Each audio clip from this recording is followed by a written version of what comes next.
Estamos recorriendo rápidamente la carta a los Colosenses. Empezamos el primer domingo, recuerdan ustedes, de enero y seguimos. Esta carta da para que se hable 6 o 7 meses, ¿no? por todos los detalles que tiene, pero no quería que se perdiera el sentido global de la carta. Es decir, a veces cuando nos detenemos en un pedacito, perdemos el sentido total. Entonces vamos avanzando en forma tal de no perder cuál es el sentido y el contenido de lo que el apóstol Pablo quiere decir en esta carta a los colosenses. Vamos a terminar, si Dios quiere, el domingo que viene con la parte doctrinal, es decir, la parte donde se expone la doctrina, para entrar directamente a la parte práctica de la carta, que es cuál es la respuesta.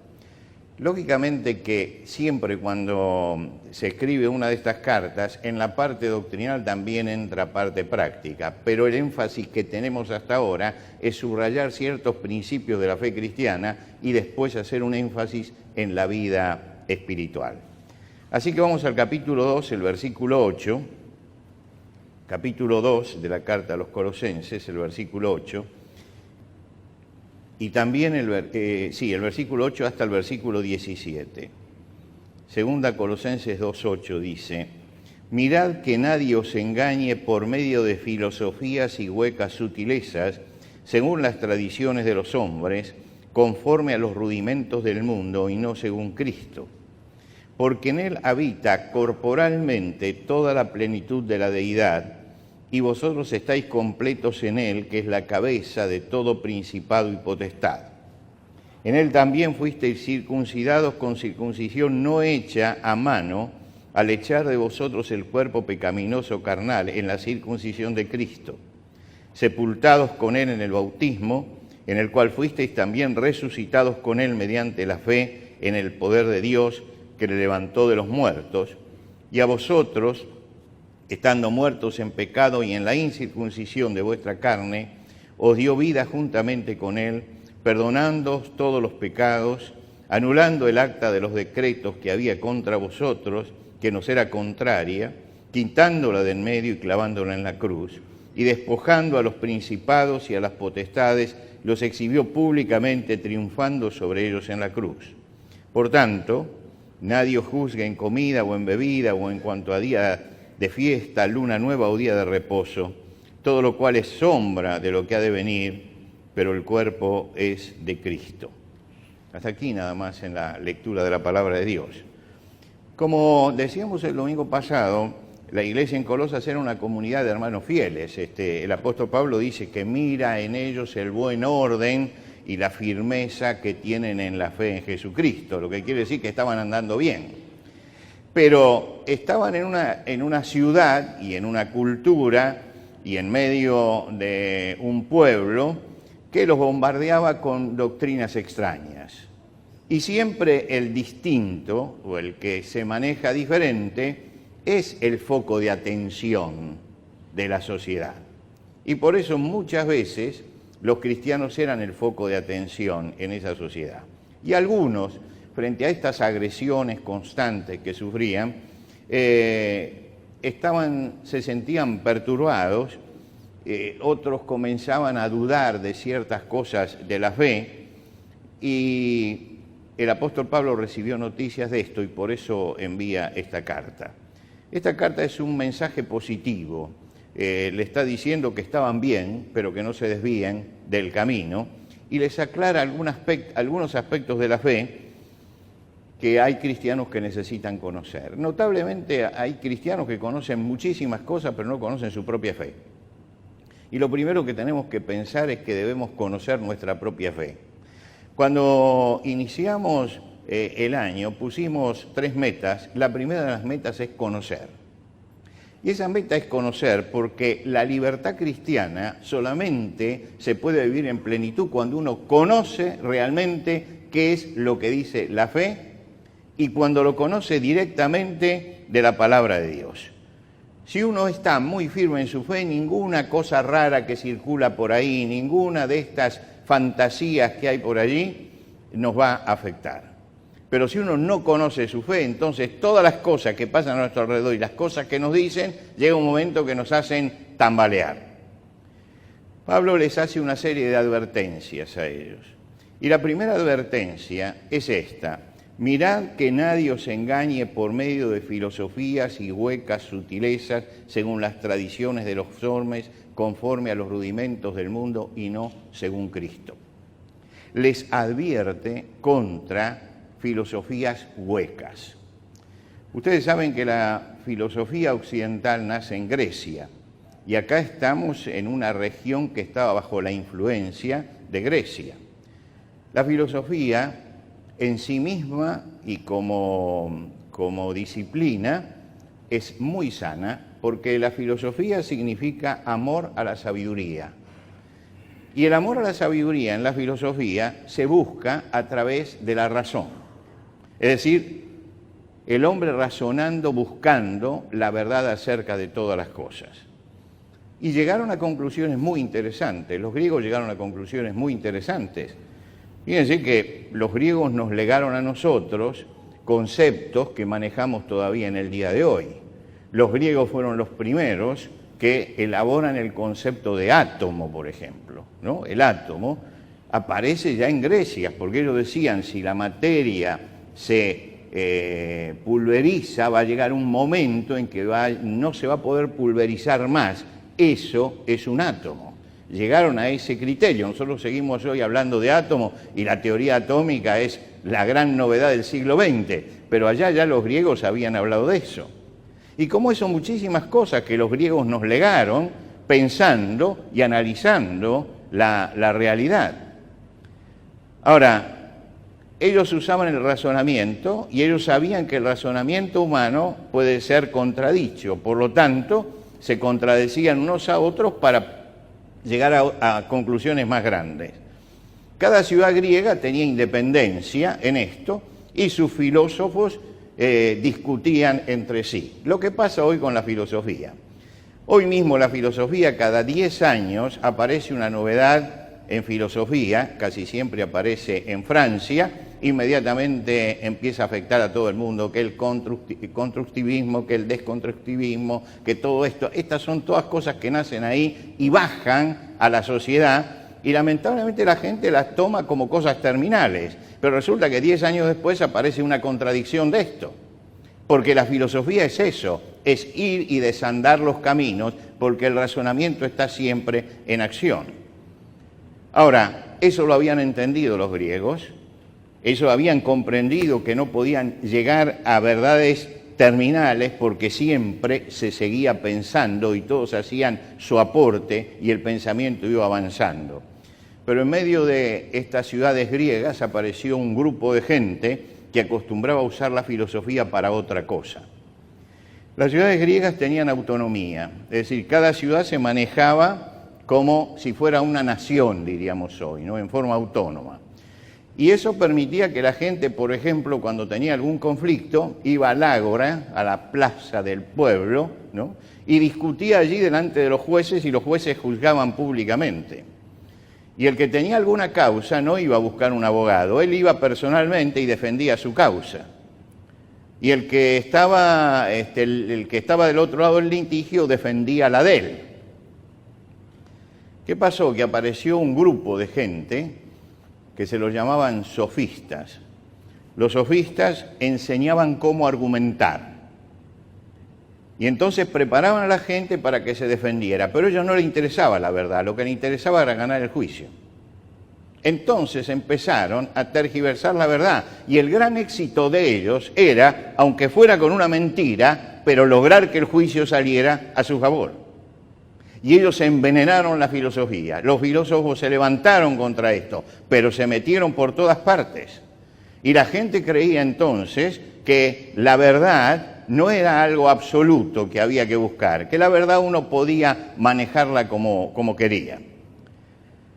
Los sofistas enseñaban cómo argumentar, cómo sostener un argumento, cómo defenderlo y cómo rebatir el argumento ajeno. Pero no hacían ninguna mención a la verdad. El asunto es que yo tengo que destruir ese argumento con cualquier herramienta. Porque el propósito no es que se establezca la verdad o que se haga justicia, el propósito es ganar el pleito. Esto está todavía vigente en el día de hoy, En nuestra sociedad, sobre todo en nuestra sociedad argentina, parecería que no se busca la verdad y que los abogados no están en muchos casos buscando la verdad, sino simplemente tratando de ganar un juicio. ¿Qué fue lo que demostraron ellos? Que se puede razonar y argumentar en forma convincente y establecer el error. Es decir, que uno puede llegar a razonar y argumentar en forma convincente y establecer el error. Y Pablo se refiere a eso cuando habla de las filosofías que andaban en boga, no de la sana filosofía de los griegos. Él utiliza la palabra vana filosofía, la filosofía hueca. Vuelve a hablar acá huecas sutilezas. Está hablando de una filosofía que no tiene el contenido de la búsqueda de la verdad. Sutiles argumentos con los que se atacaba la fe y se trataba de instalar la mentira. Dice, cuídense de esto. Ahora usted dice, ¿esto tiene algo que ver con nosotros? Sí, tiene muchísimo que ver con nosotros, muchísimo que ver. Hace unos años, cada vez que llegaba Semana Santa, National Geographic, el canal de televisión, presentaba un tema conflictivo sobre la Semana Santa. Un tema conflictivo.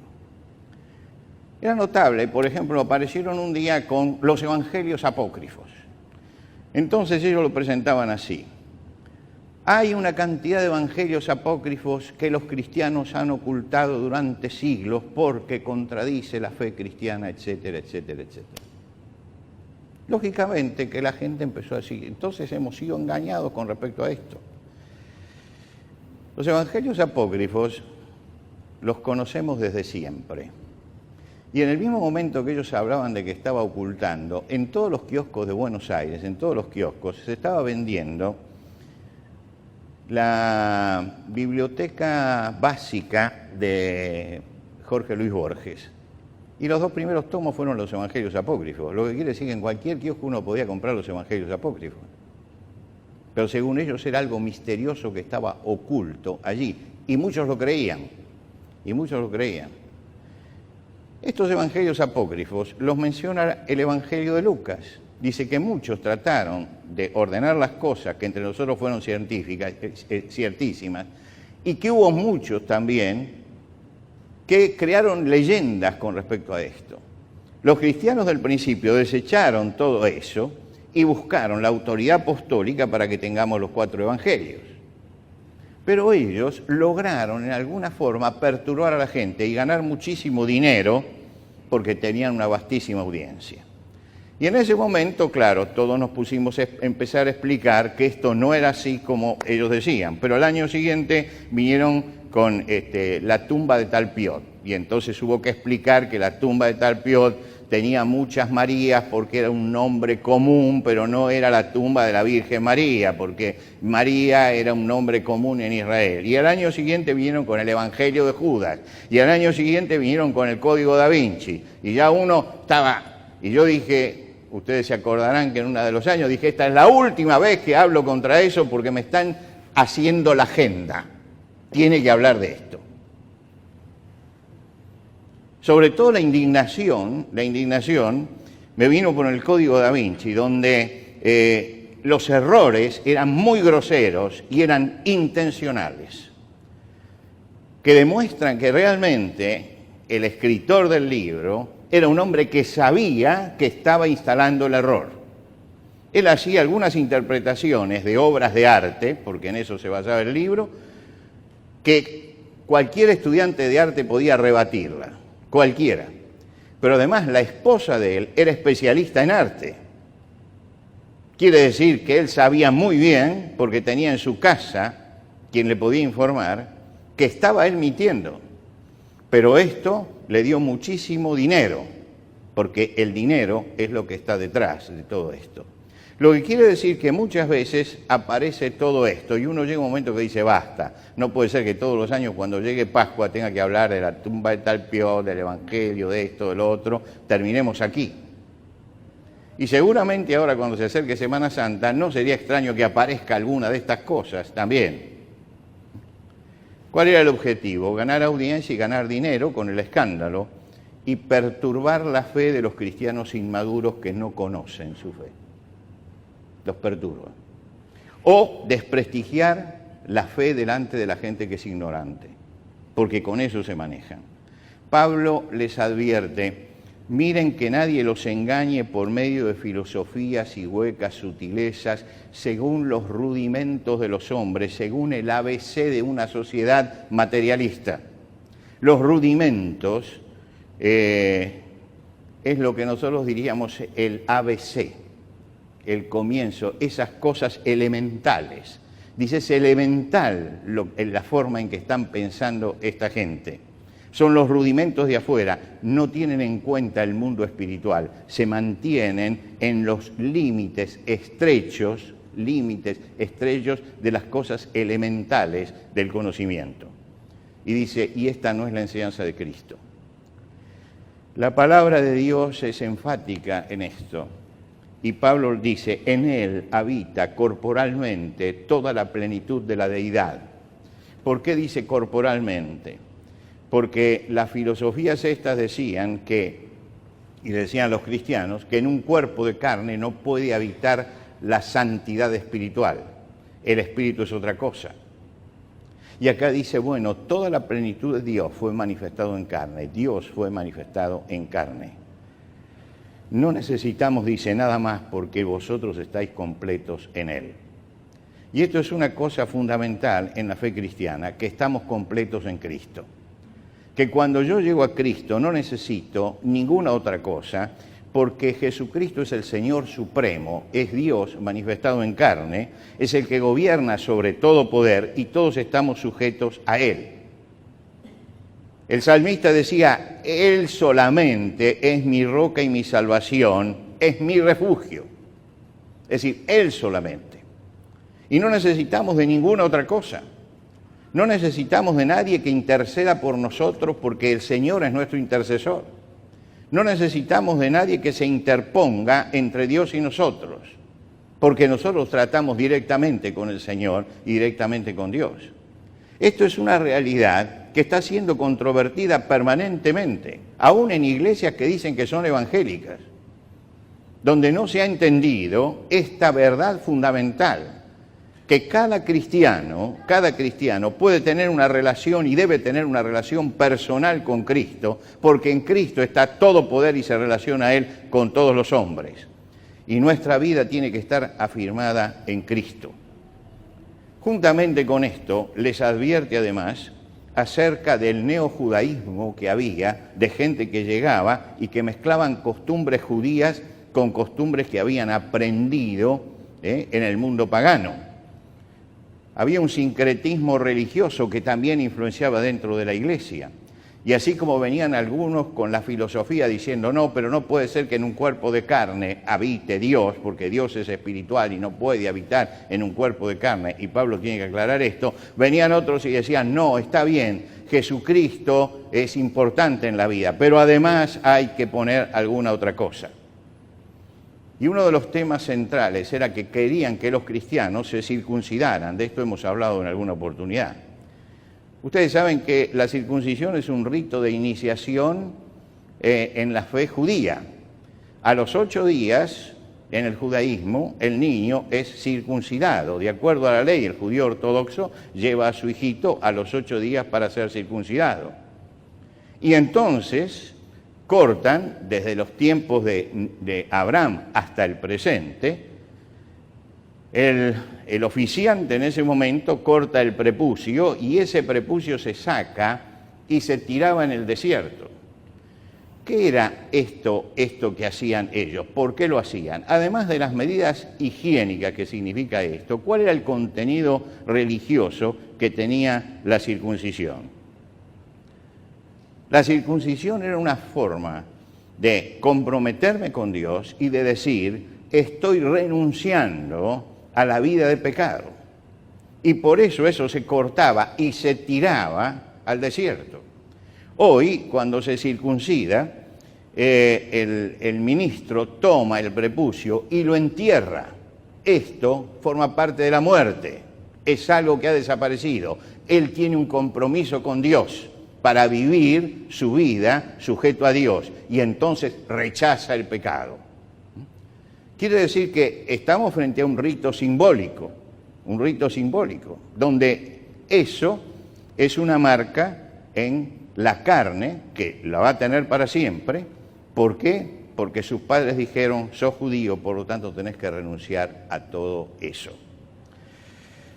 Ahora, allí se habían mezclado gente que tenía esta influencia, pero no como en Galacia, no eran de esos judíos tradicionales que decía tienen que hacerse judíos, sino tienen que circuncidarse, pero además tienen que guardar, porque se habían mezclado con los griegos, tienen que guardar las fiestas lunares y todo esto, circuncidarse, guardar las fiestas lunares y hacer todas estas cosas. ¿Por qué? Porque no están completos en Cristo. Le falta algo. ¿Y qué le falta? Le falta el rito de iniciación. Y el rito de iniciación es la circuncisión. Imagínense ustedes que no habían leído el Antiguo Testamento. En el Antiguo Testamento, cuando uno lee, después de instituirse la circuncisión en tiempos de Abraham y de decirse que serían circuncidados, en el libro de Deuteronomio, y estamos todavía en la ley de Moisés,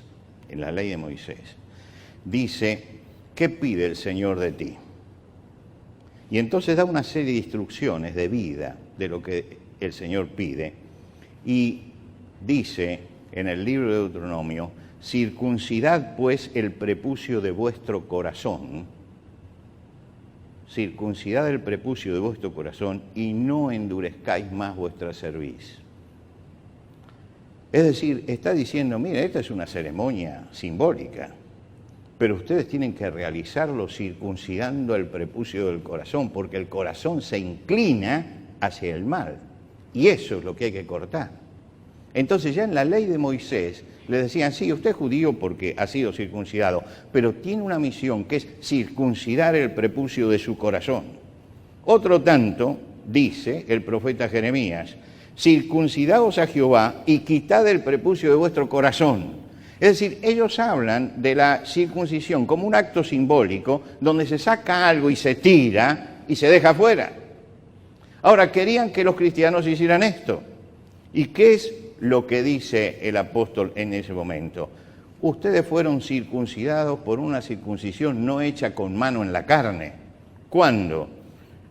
Cuando allá en el principio Cristo muere, Él paga el precio de nuestro pecado y nos descarga de todo esto. Y dice, eso lo hemos representado en el bautismo. El bautismo hemos dicho que morimos para el mundo y nacemos a una nueva vida en Cristo. En Él también fuisteis circuncidados con una circuncisión no hecha con mano en la carne. ¿Por qué van a tener que afectar el cuerpo si ustedes han sido cortados del pecado por la presencia de Cristo? Es decir, le dio la dimensión espiritual a esto que la estaban negando. El bautismo es el símbolo del nuevo pacto en la sangre de Cristo. Morimos con Él y resucitamos con Él. Y el acta de los decretos que teníamos del pecado contraria a nosotros, la clavó en la cruz para siempre. La destruyó en ese momento. No podemos agregar nada a la obra de Cristo. No podemos agregar toda obra que se haga es superflua para la salvación. Hacemos buenas obras porque tenemos un compromiso con el Señor y porque el cristiano muestra justamente a través de sus buenas obras lo que Cristo hace en su vida, pero no para pagar nada, porque el precio ya está pagado en la cruz del Calvario. No podemos pensar que nosotros pagamos nuestra salvación. ¿Por qué? Porque entonces estamos disminuyendo la obra de Cristo y estamos atacando la obra de Cristo. Lo que Pablo hace en la carta a los Colosenses es defender el hecho de que Cristo es el único Salvador y es todo suficiente como para salvarnos. Y no necesitamos ninguna otra cosa. Seguramente se habían infiltrado alguien en la iglesia y hablaban de todo esto. Y después de esto empezaban a hablar de comidas y bebidas santificadas, de cultos vinculados con la luna nueva, de fiestas y descansos sabáticos. Y estas son cosas que también están presentes en el día de hoy. Usted sabe que eso está presente en nuestro mundo. Hay gente que cree que tiene que no comer jamón porque es la forma de honrar a Cristo. No comer nada de lo que viene de cerdo, porque esto es ley judaica, no es ley cristiana. Son leyes que tenían que ver con la salud del pueblo y que Dios las daba porque no había división entre lo científico y lo teológico, la daba como un principio teológico. ¿Para qué? Para librarlos de lo que significaba comer cerdo mientras que uno está cruzando el desierto. Hubieran muerto en mitad de camino todos ellos. Entonces había una cantidad de leyes. Ahora hay quienes hoy quieren cumplir con todo eso y están fijándose en la luna, cuando sale la primera estrella, porque cuando sale la primera estrella el viernes hay que parar de hacer todo porque es el día del Señor. Ahora, nosotros tenemos el día de la resurrección como día del Señor. Los primeros cristianos se reunían este día, pero hay quienes quieren llevar esto nuevamente para atrás. El apóstol Pablo, y entonces cuando alguien hace una cosa así, entonces se levantan y dicen, no, pero no está cumpliendo con la ley de Moisés. El apóstol dice, por tanto, nadie os juzgue en comida o en bebida, o en cuanto a día de fiestas, luna nueva o día de reposo. Que nadie me venga a decir cuándo tengo que reposar. Yo sé cuándo tengo que reposar. Yo sé cuándo tengo que pararme. Yo sé cuál es el día del Señor. El día del Señor es el día que Cristo resucitó. ¿Cuándo resucitó Cristo? El día domingo resucitó Cristo. El primer día de la semana encontraron la tumba vacía. Y el apóstol los llama a ellos a resistir. Tengan cuidado con todas estas cosas. Tengan cuidado con los que quieren terminar con la libertad que ustedes tienen en Cristo. Y les quieren imponer ciertas cosas. Y quieren decirle, esto no debe comerlo, esto no debe hacerlo, esto tiene que guiarse por la luna para hacer esto. Cuando sale la primera estrella el sábado, usted tiene que dejar de trabajar al estilo fariseo. Todo. ¿Y cuándo vuelve a trabajar? Al otro día, cuando sale la primera luna. Por lo tanto, están con el calendario lunar y cuando salen las primeras estrellas para hacer todo esto. Todo esto es puramente humano. Esto es algo de lo que Cristo nos ha librado. ¿Cómo pretendemos someternos a determinadas comidas y otras no por cuestiones rituales? Yo no hablo por cuestiones médicas, sino por cuestiones rituales. ¿Por qué tengo que abstenerme de ciertas cosas si nosotros hemos recibido el pan de vida? ¿Cómo podemos sujetarnos a fiestas, a rituales y a matar el cordero de la Pascua, cuando Cristo, que es nuestra Pascua, ya fue sacrificado por nosotros una vez y para siempre? ¿Cómo podemos sujetarnos al sábado judaico si Cristo es nuestro reposo y en Él descansamos todos los días y nuestra esperanza está puesta en Él? Jesucristo es Rey de Reyes y Señor de Señores y es el único y suficiente Salvador. Y lo que el apóstol está diciendo es cuídense de esta influencia negativa, de los que con pensamientos, razonamientos aparentemente sanos tratan de sacarlos del camino que el Señor les trazó de la libertad. Son huecas filosofías, pensamientos huecos, sutilezas. Y cuídense de los que imponen ritos, imponen ceremonias, imponen comidas, imponen todas estas cosas y le quitan al cristiano la libertad que tenemos que tener en Cristo Jesús. El Señor Jesucristo dijo, conoceréis la verdad y la verdad os hará libres. Somos esclavos cuando no conocemos la verdad y entonces nos asustan estas cosas, nos asustan. Y lógicamente que muchas veces hay personas que buscan incluso todas estas cosas y buscan estas presiones, se sienten felices honrando a Dios por ciertas disciplinas que tienen en su vida. La disciplina que tenemos que tener como cristianos es apartarnos del mal, apartarnos del pecado, no practicar el mal y hacer el bien. Esa es la disciplina cristiana, esa es la disciplina. Olvidémonos de todas las demás cosas, de todas las cosas que los hombres han fabricado, de las interpretaciones antojadizas de la Biblia, Vayamos a lo que decían los apóstoles que explican cuál es el sentido. No se puede tomar el Antiguo Testamento, que es la sombra de lo que ha de venir, y tomarlo como si fuera la sustancia de la fe cristiana. Estamos hoy bajo la luz de Jesucristo. La luz vino al mundo ya. Y cuando estamos con Cristo, entonces estamos en libertad. Hermanos, no dejemos que nadie nos quite la libertad que tenemos en Cristo. Nosotros creemos en el único y suficiente Salvador. Y cuando confesamos en el bautismo que creemos en Cristo como único y suficiente, estamos diciendo que no necesitamos más nada que Cristo, porque cuando tengo a Cristo, lo tengo todo en mi vida espiritual. Nos ponemos de pie. Señor, te damos gracias esta mañana porque hemos llegado hasta tu casa, pero te queremos agradecer especialmente por la libertad que tenemos en Cristo Jesús.